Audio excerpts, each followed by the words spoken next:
them. These girls are awesome. Pandemonium going on here, Warrior Field. 3:15 in the morning. Been sitting here for past 2.5 hours. The road is closed. Got to be at school in about 3 hours. Yeah, it's gonna be a tough day. I'm 10 miles away. So we finally made it. Cle Elum-Roslyn High School. All right, look, the banner's even up. That's me. So I didn't get to film the high school assembly. 2 hours. About 250 high school students. We had a great time. It's so awesome when you come to these schools and then you just see random things like, what? She even wrote, I love Jeff, he's the best. Boom.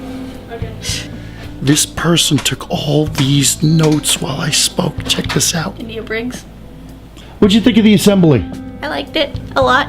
Bruh, it was lit. Like, bro, it was lit. It's so awesome to come to a school and to see that before you even get here, the kids are like, oh man, we're excited. Jeff Yalden is coming. And so, look at what they did. Welcome to Cle Elum-Roslyn High School, Jeff Yalden. I appreciate that, man. About a month ago, they had a young man in 9th grade by the name of Caden who made that forever decision and took his life. And so they invited me to come out here for 2 days in this community. Without going into great detail, I want to be very sensitive to the situation, but here's the thing I heard, and this could be rumors, it could be truth, you know, we may never know. Caden had told friends what he was going to do. This is what the friends told me, that at the end of spring break, he was going to end his life. I said to the kids that said to me, I said, why didn't you tell anyone? And I guess I just never really thought that he would follow through with it. Well,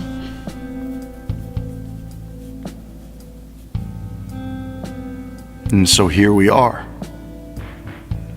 talking about a young man who told people and he followed through. We have to take all signs seriously, and don't you put yourself in the position where you're going to make that decision whether they're just saying it, you know, teenagers say these things. No. Young people are probably the most important people in saving one of their peers' lives, because whether it be direct verbal clues or indirect verbal clues or behavioral or situational clues, you are the ones that hear about it first. So remember, see something, say something, know something, do something. You have a responsibility to do the right thing. Suicide is the most preventable kind of death. All right, what'd you say? Our activity that we had to do, and we had to do pros, cons, and like concerns. If every single person was like, we liked him, we liked how he didn't talk down at us, we liked how like, he didn't talk at us. Like when I read you that suicide note, I gotta be perfection, otherwise my life isn't worthy of living. What is perfection?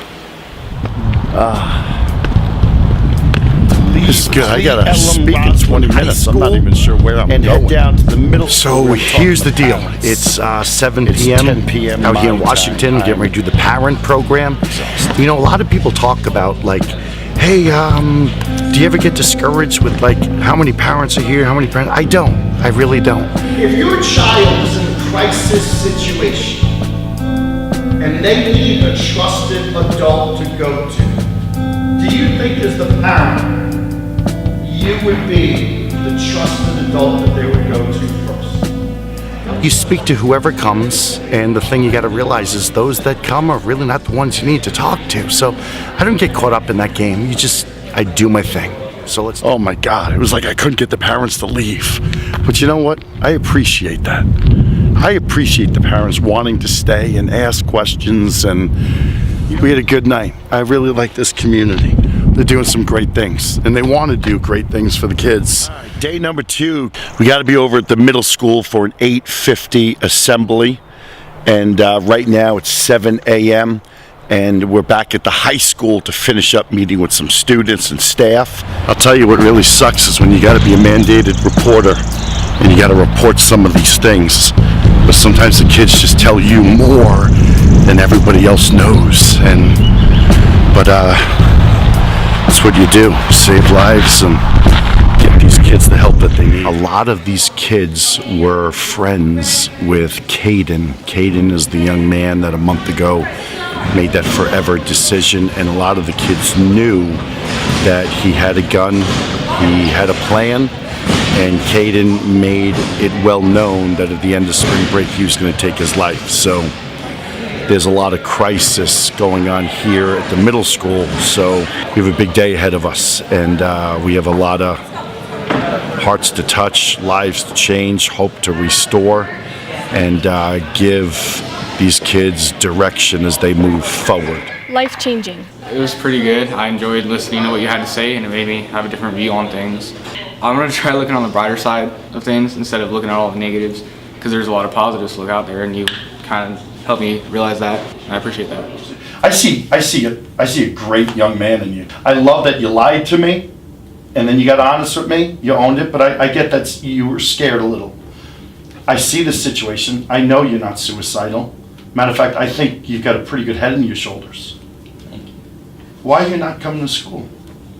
It's so great to work with these schools, to have like these awesome adults care so much about these kids. Remember, we touch hearts and we change lives. You know, to simplify it, when you hear about some of these struggles and some of these obstacles and challenge these kids are having, and you can meet one-on-one, that's kind of when you do the work.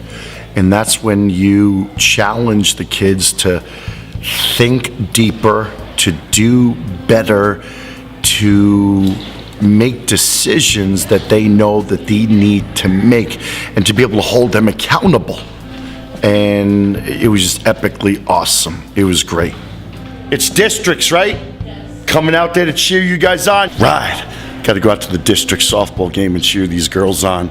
And my final meeting, the principal and I are going to sit down and talk about the whole day and the kids. It's an awesome day. This is Jeff. Meeting time.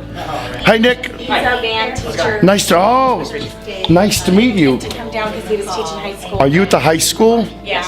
And no, sir. Both. In this year. All right. You have a minute? Totally. Let's talk about something that we had to do today. So they got to win today to continue on.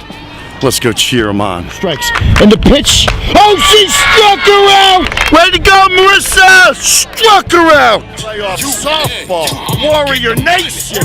Number 13, Marissa. They call her Wild Thing. Boom. She's out. She struck out the side. Wild Thing. The pitch. Booyah. That's a base hit. That right there, the MVP. Retires the side. Base hit on base. That's Marissa, number 1-3. I call her Wild Thing. Ladies got their rally caps on. Rallied up, ladies! So there's one out. There was a nice jack almost for a homer. Settled with a single, and a nice base hit up the first base line. Man on first and third. Boom, awesome. This is it, my friends. If we hit right here, we get a run in, game over. Awesome. Warrior Country Field. Girls going extra innings. 5-5. Thank you. So unfortunately, I got to hit the road. Can't change my flight because I got to be in Florida. Unbelievable last inning of softball. I got to go. Cle Elum-Roslyn. Thanks so much. You guys are awesome.